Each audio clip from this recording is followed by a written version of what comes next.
El artículo 338 de nuestra Constitución Nacional es muy claro cuando establecen que en los estados de excepción se puede decretar la emergencia económica cuando se susciten circunstancias económicas extraordinarias que afecten gravemente la vida económica de la nación.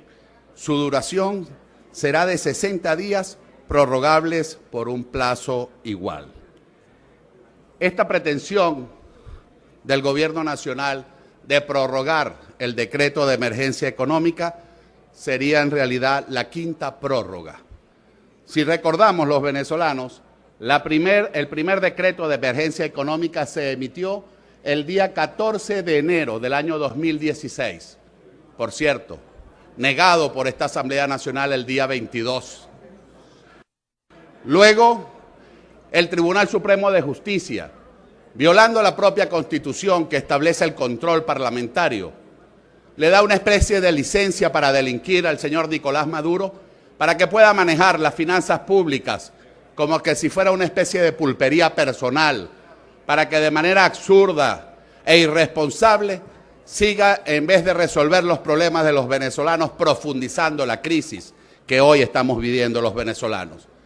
Se prorroga entonces el 11 de marzo, también al margen de la Constitución. Luego, en la Gaceta Extraordinaria 6.227, se hace una nueva prórroga el 13 de mayo. El 12 de julio, una nueva prórroga por 60 días más. El 13 de septiembre, una nueva prórroga. Y se hace en ese decreto del 13 de septiembre una sola modificación a lo que era el decreto original. Y esa modificación, colegas parlamentarios, es una especie de consigna de con mis corruptos no te metas. Porque se establece en el numeral 15 del artículo 2 una disposición de que el presidente de la República puede decidir la suspensión temporal o excepcional de la ejecución de sanciones de carácter político contra las máximas autoridades del poder público y de los altos funcionarios. Es decir, se trata de justificar por la vía del decreto de emergencia económica la intención de desconocer la voluntad popular que se expresó el 6 de diciembre y que le da un mandato a esta Asamblea Nacional a ejercer el control político contra todos los funcionarios públicos. Pero si nos vamos al orden constitucional, no hay ninguna justificación que pueda esgrimir hoy la Sala Constitucional para otorgar esta licencia para delinquir que le ha dado al presidente de la República. Pero vamos más allá. Vamos a evaluar realmente para qué ha servido ese decreto de emergencia económica que surgió bajo el argumento de que había que bajar la inflación que, de acuerdo a las cifras del Banco Central, era del 181% en el periodo del año 2015, y que había que atacar la escasez, que ya rondaba entre un 30 a 32% en los productos de la canasta básica alimentaria. El gobierno de Nicolás Maduro ha utilizado este decreto de emergencia para hacer todo lo contrario. Lejos de resolverle los problemas a los venezolanos, lo que ha venido es a agravar aún más la grave crisis económica que ha generado por su incapacidad y por la corrupción este gobierno de Nicolás Maduro. Primera decisión, ha venido depreciando de manera sistemática y permanente el tipo de cambio oficial, conocido como DICOM. En enero, cuando se emitió el primer decreto de emergencia, el DICOM estaba en 198 bolívares por dólar. Hoy, el DICOM, que es el tipo de cambio oficial, está en 659 bolívares por dólar. Entonces, ¿de quién es culpa la inflación? ¿Cuáles son las medidas que han venido para abatir a ese flagelo que hoy consume el poder adquisitivo de los venezolanos? Luego, ha utilizado ese decreto de emergencia para tratar de apagar el fuego echándole más gasolina. Porque la inflación tiene mucho que ver con el financiamiento monetario, o es decir, con la emisión de dinero inorgánico que ha venido realizando el Banco Central por orden del gobierno de Nicolás Maduro. Y tenemos que hablar de que el mecanismo de financiamiento que han utilizado para ocultar ese financiamiento monetario ha sido las deudas de PDVSA. PDVSA va y entrega pagarés, notas ante el Banco Central y el Banco Central emite dinero. La deuda de PDVSA con el Banco Central en enero, cuando se aprobó el primer decreto de emergencia, era de 875 millones de bolívares, 875 mil millones de bolívares. Hoy, la deuda de PDVSA con el Banco Central, 10 meses después del decreto de emergencia, es de 2 billones, con B de bandidos, 200 millardos de bolívares. Es decir, casi 3 veces ha aumentado la deuda de PDVSA con el Banco Central. Y la liquidez monetaria en estos 10 meses pasó de 3.900 millones de 3 billones 900 millardos de bolívares a más de 6 billones 677 millardos. Sigue la maquinita prendida, emitiendo dinero inorgánico sin importarle al gobierno que cada vez que se emite dinero inorgánico se le está sacando el dinero de los bolsillos a los venezolanos. Y en contraste con esta práctica indebida, vemos qué es lo que ha hecho el señor Maduro a través del decreto de emergencia con las reservas internacionales, que no es otra cosa que el respaldo del papel moneda con que se le paga el sueldo y los salarios a los venezolanos. Las reservas internacionales en enero era de 16.370 millones de dólares. Hoy las reservas internacionales apenas son de 10.900 millones de dólares. Es decir, se ha reducido casi en un 40% las reservas internacionales. Las consecuencias no pueden ser otras que acabar, liquidar, confiscar el poder adquisitivo del salario.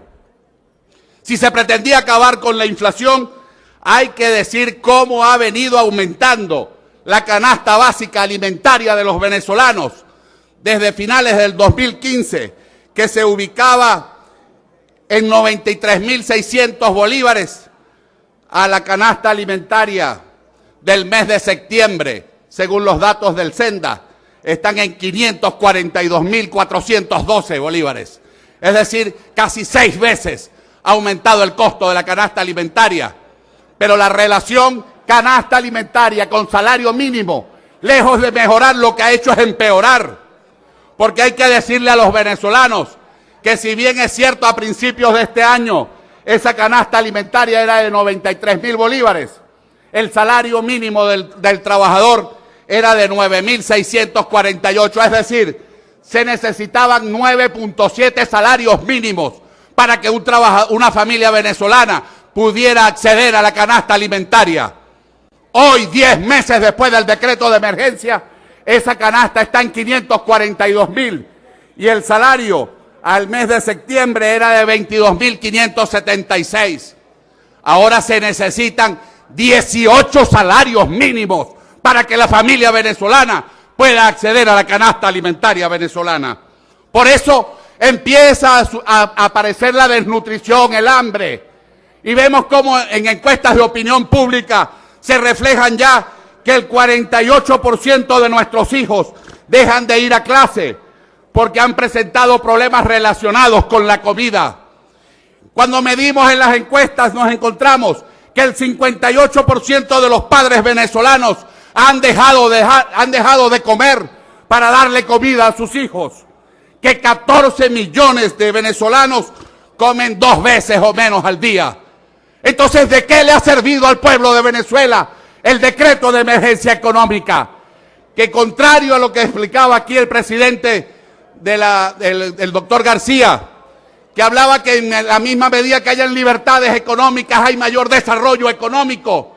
Aquí tenemos los índices de libertades económicas de la Fundación Heritage, que representa y mide a 178 países del mundo. ¿Ustedes saben en qué posición aparece Venezuela? De 176. Es decir, por debajo de Zimbabue y solo por encima de 2 países, de Cuba, que está en el 177, y de Corea del Norte, que es la 178. Por eso, por aquí gritan del diálogo, por aquí hablan del respeto institucional. Aquí me están señalando algunos diputados del respeto a la Constitución y yo les digo hoy, qué mala señal se le está dando a Venezuela y al mundo cuando se trae hoy un decreto que pretende vulnerar la voluntad del pueblo que se expresó el 6 de diciembre. ¡Qué mala señal!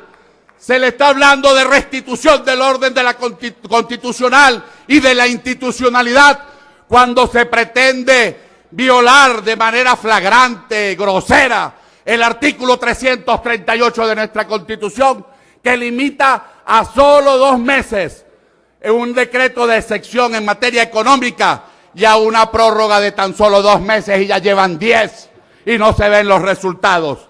Así que venirme hoy a algunos a gritar de que me acuerde del diálogo. Nosotros en la mesa de la unidad cumplimos la palabra y nosotros asumimos en ese decreto, hay un párrafo propuesto por ustedes, de que tenemos que luchar contra todo sabotaje, boicot o agresión a la economía.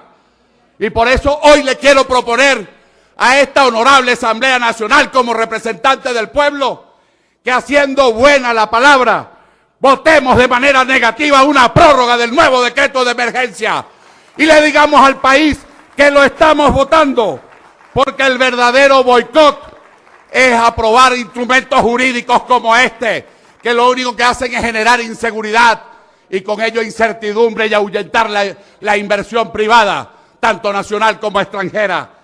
Que el verdadero sabotaje es aprobar instrumentos como este, que atentan contra la calidad de vida del pueblo venezolano y la estabilidad económica del trabajador.